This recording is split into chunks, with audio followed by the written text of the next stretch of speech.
Part 8 वीर Hercules. बहुत समय पहले की बात है। यूनान देश में हरक्यूलिस नामक एक वीर योद्धा रहता था। वह अपनी शक्ति के लिए प्रसिद्ध था।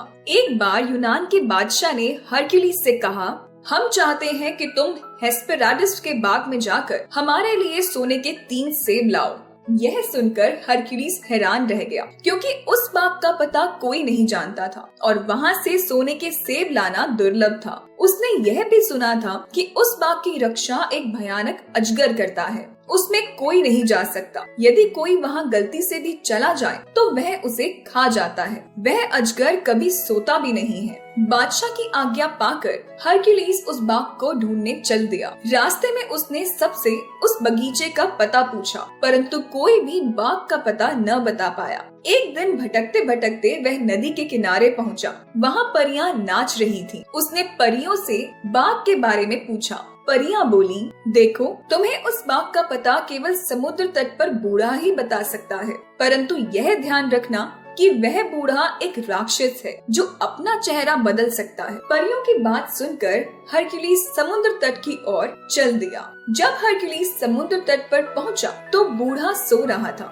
उसने बूढ़े की बाह पकड़कर उसे नींद से जगा दिया और बोला, बताइए, हेस्पेराडिस का मार्ग कौन सा है? हरक्यूलिस के प्रश्न पूछते ही बूढ़ा बहुत क्रोधित हो गया और उसने शेर का रूप धारण कर लिया। हरक्यूलिस डरा नहीं और उसने कसकर शेर को पकड़ लिया। अपनी चाल को असफल होता देख शेर ने पहले विषैले सांप, फिर नदी, अग्नि और अंत में बाघ की शक्ल धारण की, परंतु हरक्यूलिस ने हिम्मत नहीं हारी और अपने हाथ की पकड़ मजबूत बनाए रखी। अंत में बूढ़ा हार मानकर बोला, बताइए, आप क्या जानना चाहते हैं? हरक्यूलिस ने उससे बाग का पता बताने के लिए कहा तो उसने कहा, आप सूर्य अस्त होने की दिशा में चलते जाइए। वहाँ आपको एटलिस नाम का एक राक्षस दिखाई देगा जो आकाश को ऊपर उठाए है। वही तुम्हें इस बाग का पता बता सकता है। यह सुनकर हरक्यूलिस सूर्य अस्त होने की दिशा में चल दिया। चलते चलते वह एक ऊंचे पर्वत के पास पहुंच गया।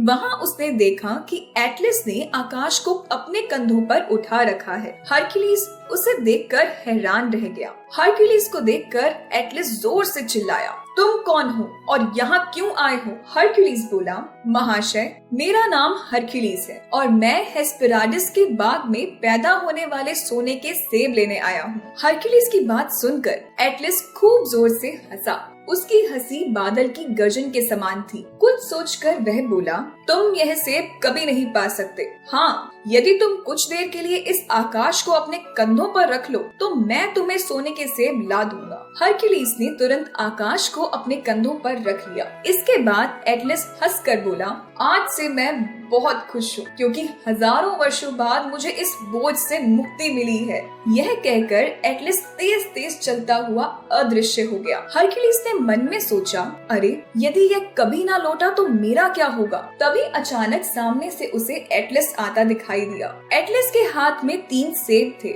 सोने के सेब देखकर हरक्यूलिस बहुत खुश हुआ। एटलिस ने उसे वे सोने के सेब दे दिए और बोला, आप ये सोने के सेब रख लो। अच्छा, अब मैं चलता हूँ। यह कहकर एटलिस चल दिया। हरक्यूलिस जोर से चिल्लाया, ठहरो ठहरो, तुम इस प्रकार मुझे छोड़कर नहीं जा सकते। एटलिस बोला, अरे, मैं इतना मूर्ख नहीं हूँ कि जिस बोझ से मैं मुक्त हुआ हूँ उसे फिर से उठाऊं। हरक्यूलिस पहले तो घबराया, परंतु फिर साहस करके बोला, मित्र, तुम परेशान मत हो, यह बोझ तुम्हारे बदले मैं ही रख लूंगा। हाँ, बस तुम मेरी छोटी सी एक मदद कर दो। एटलिस बोला, बताओ, मैं तुम्हारी क्या मदद कर सकता हूँ? हरक्यूलिस ने कहा, तुम बस थोड़ी सी देर के लिए इसे थाम लो। मैं इस शेर की खाल को अपने कंधों पर रखना चाहता हूँ। एटलिस हरक्यूलिस की बातों में आ गया। उसने तुरंत आकाश फिर से अपने कंधों पर रख लिया।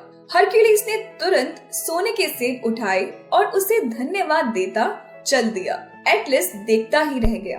इस प्रकार हरक्यूलिस ने अपनी सूझबूझ, साहस और निडरता का परिचय देते हुए सोने के सेब प्राप्त कर लिए। सोने के सेब देखकर बादशाह की प्रसन्नता की सीमा न रही। उन्होंने हरक्यूलिस की सूझबूझ की बहुत प्रशंसा की और उसे ढेर सारा इनाम भी दिया।